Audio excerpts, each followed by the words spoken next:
Hey, what's up guys? This is me लवजित Arora. स्वागत है आप सभी बच्चों का आज की इस क्लास के अंदर। तो अब हम एक दूसरा सबसे बड़ा कंफ्यूजन है जिसको दूर करने वाले हैं। लास्ट क्लास में मैंने आपको बताया था the difference between parameter and arguments के अंदर। जब ये कंफ्यूजन दूर हुआ तो एक कंफ्यूजन और शुरू हुआ कि यार actual parameter, actual argument, formal parameter या फॉर्मल आर्गुमेंट, ये क्या है? अभी तो मैं इसी सदमे से बाहर निकला था कि पैरामीटर आर्गुमेंट क्या होते हैं। एक और सदमा लग गया यार मुझे एक्चुअल का और फॉर्मल का। अब ये क्या वाला है? देखो, सबसे पहले तो आप यहां पर जब आएंगे, जब एक्चुअल और फॉर्मल की बात करेंगे, तब आप पैरामीटर और आर्गुमेंट का कंफ्यूजन मत दिमाग में रखना, ठीक है? देखो, नॉर्मल जब भी हम बात करते हैं ना, तो हम आर्गुमेंट और पैरामीटर्स बोलते हैं, ठीक है? लेकिन इनको एक्चुअल में, मतलब एक्चुअल और फॉर्मल भी है जो बोला जाता है। मतलब अगर मैं कहूं एक्चुअल पैरामीटर या एक्चुअल आर्गुमेंट, तो मैं एक ही चीज की बात कर रही हूँ।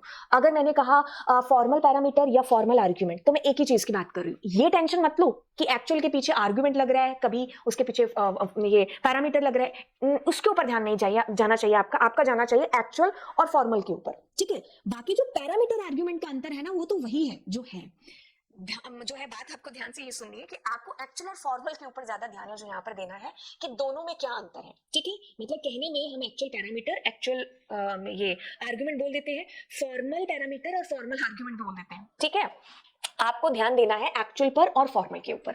चलिए पहले किताबी भाषा पढ़ लेते हैं, क्योंकि यहीं से कंफ्यूजन शुरू होता है। कहते हैं कि एक्चुअल पैरामीटर जो कि हमारे आर्गुमेंट्स भी है, एक्चुअल आर्गुमेंट भी है और एक्चुअल पैरामीटर भी है। ये एक्चुअल की बात कर रहे हैं हम। एक्चुअल में कहता है कि the real value pass to the function during a function call, ठीक है? ओके, मान लिया। क्या मैंने यहां पर अंडरलाइन करना है? किसको? फंक्शन कॉल को। कहते हैं कि फॉर्मल पैरामीटर या फिर formal argument, the place holders define in the function to receive the actual parameter. कहां पर? फंक्शन की डेफिनेशन में, defined in the function to receive. यही कीवर्ड्स हैं जो हमें पेपर में भूलने नहीं है, राइट? ओके, तो यहां पर चलते हैं। अब देखो, जब हम नॉर्मली बात करते हैं सिर्फ आर्गुमेंट्स की और सिर्फ पैरामीटर्स की, तो मैंने कहा कि आर्गुमेंट जो फंक्शन कॉल में यूज होती है वो आपकी एक्चुअल वैल्यूज हैं और ये आपके आर्गुमेंट्स हैं। और पैरामीटर्स हमारे कौन से होंगे? ये ए और बी, ठीक है? लेकिन जब हम प्रोग्रामिंग के अंदर जाते हैं, हमारे पास आता है कि एक्चुअल पैरामीटर कौन से हैं और फॉर्मल पैरामीटर कौन से हैं, या फिर एक्चुअल आर्गुमेंट कौन सा है, फॉर्मल आर्गुमेंट कौन सा है। देखो, आर्गुमेंट और पैरामीटर पर मैंने कहा फोकस नहीं करना है, एक्चुअल और फॉर्मल पर करना है। देखो क्या चीज है। आर्गुमेंट हमारा ये है, ठीक है? यही हमारे एक्चुअल पैरामीटर या फिर एक्चुअल आर्गुमेंट है, क्योंकि ये आपकी एक्चुअल वैल्यू है जो हमें यूजर ने दी है, या जो भी कह लीजिए। इस वैल्यू के साथ हमें काम कराना है। इस वैल्यू को अब हम पास कर रहे हैं हमारे पैरामीटर को, और हमारे पैरामीटर ही कहलाते हैं फॉर्मल पैरामीटर या फिर फॉर्मल आर्गुमेंट, राइट? आर्गुमेंट और पैरामीटर ये एक साइड। हम किसकी बात कर रहे हैं? एक्चुअल की और फॉर्मल की।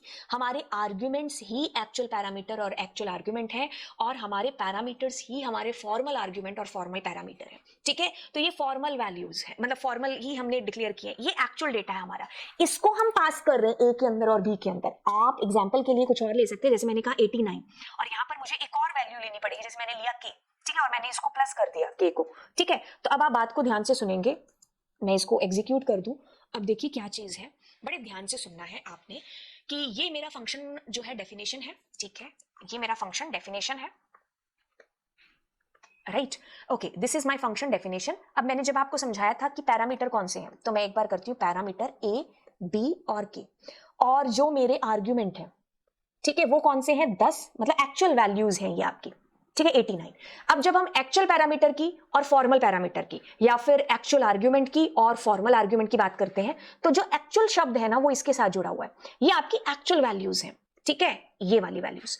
और जो आपकी फॉर्मल है ना, वो ये है, ठीक है? ये हमारे फॉर्मल आर्गुमेंट या फॉर्मल पैरामीटर्स हैं, ठीक है? तो कहता है कि पैरामीटर ही फॉर्मल पैरामीटर या फिर फॉर्मल आर्गुमेंट है, आर्गुमेंट ही आपके एक्चुअल पैरामीटर या फिर एक्चुअल आर्गुमेंट है, राइट? मेरे ख्याल से ये चीज आपको समझ में आ गई होगी। हाँ, अगर आप अभी सीखे हैं या अभी आपने चीजें पढ़ी हैं, तो हमें थोड़ा सा अजीब सा जरूर लगता है कि ये क्या बात हुई, कभी ये बोल रहे हैं कभी ये बोल रहे हैं। भाई, दिस इज प्रोग्रामिंग, अलग अलग नाम है जो हमें देखने होंगे, समझने होंगे, बस इनका नाम है जो मेरे को याद करना है, ठीक है? धीरे धीरे जब आप आगे बढ़ोगे ना प्रोग्रामिंग के साथ में, तो शायद ये मुद्दा ही नहीं रहेगा कि यार कि कौन पैरामीटर था, कौन आर्गुमेंट था। हम जब ये तो चलो हमें स्कूल के लिए, अभी हमारा एग्जाम है तो पेपर में आ सकता है तो हमें पढ़ना है, लेकिन जब हम नॉर्मल प्रोग्रामिंग की बात करते हैं तो हम इतना स्ट्रेस नहीं डालते कि कौन सा आर्गुमेंट है, कौन सा पैरामीटर है। तो हम नॉर्मली तो आर्गुमेंट पैरामीटर सब मिक्स कर देते हैं, लेकिन जब हम एक्चुअल बुक में डीप में देखेंगे तो प्रोग्रामिंग के अंदर दोनों अलग अलग है। कौन आर्गुमेंट है, कौन पैरामीटर है, कौन एक्चुअल आर्गुमेंट है, कौन फॉर्मल पैरामीटर या फॉर्मल आर्गुमेंट है।